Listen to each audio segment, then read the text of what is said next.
and I had to kind of calm myself down.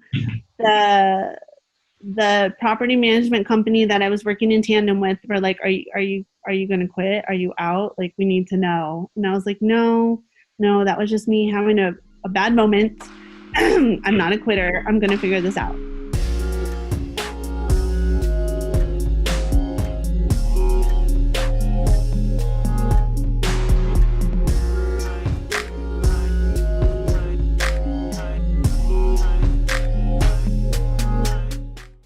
When you were talking about a lot of times where it's hard to go through, like when those 16 hours have been arduous for you, Mm. do you think you came out of those experiences better? Like, what do you think you learned from like the toughest times when it wasn't like you felt like you were playing at work, when it was a difficult time? Oh, when it was actual work? Yeah. So I think the thing that I've learned the most is you just can't give up. I've been through a number of experiences where it looked really bad. It was dark, and it did not look like I was going to meet a deadline or finish. And I have a couple of good examples, but I think my favorite one is I was doing a show house for Dwell on design, and we had a very, very short timeline. We had about a month, and it wasn't the largest unit. It was maybe 730 square feet, but we only had a month to redo the kitchen, the bathroom, the entire unit. LG was our sponsor. Nate Burkus, who's a pretty well-known designer, he's well-known for being Oprah's designer, Wow.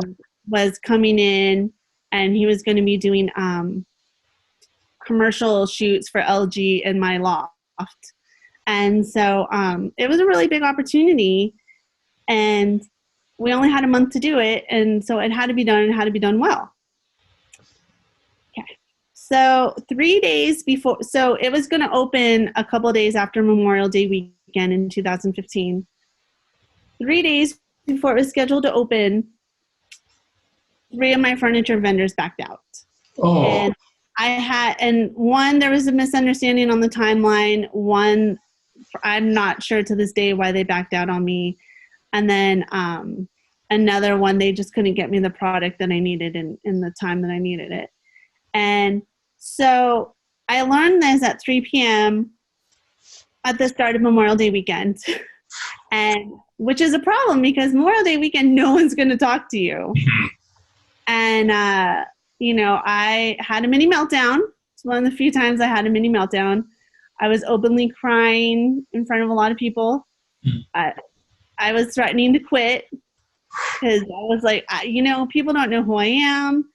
It's going to be okay. I don't know what happened. Like, it is what it is. Like, I can't fix this. And I had to kind of calm myself down. The property management company that I was working in tandem with were like, are you going to quit? Are you out? Like, we need to know. And I was like, no, that was just me having a bad moment. I'm not a quitter. I'm going to figure this out. So I literally spent the next 72 hours on my laptop, Googling as much stuff as I possibly could, trying to figure out who I could connect with locally, what I could do, how I could figure it out. I had staging companies come in because I was like, oh, maybe I could stage it. I had a lot of different ideas that I was just throwing at the wall, trying to make them work. In the meantime, we had some other installation challenges where my electrician didn't install some lighting correctly on the right wall. My flooring got messed up because the painter had an accident. And then I had a wall that I was having created that they were going to install this LG TV into. And literally the guys were making it in the middle of all this other stuff. And so at the very last minute, I was very, very fortunate. Again, like, I was able to reach out to some people, and I told them, I was like, please help me. If you know anybody who could potentially help me, please let me know.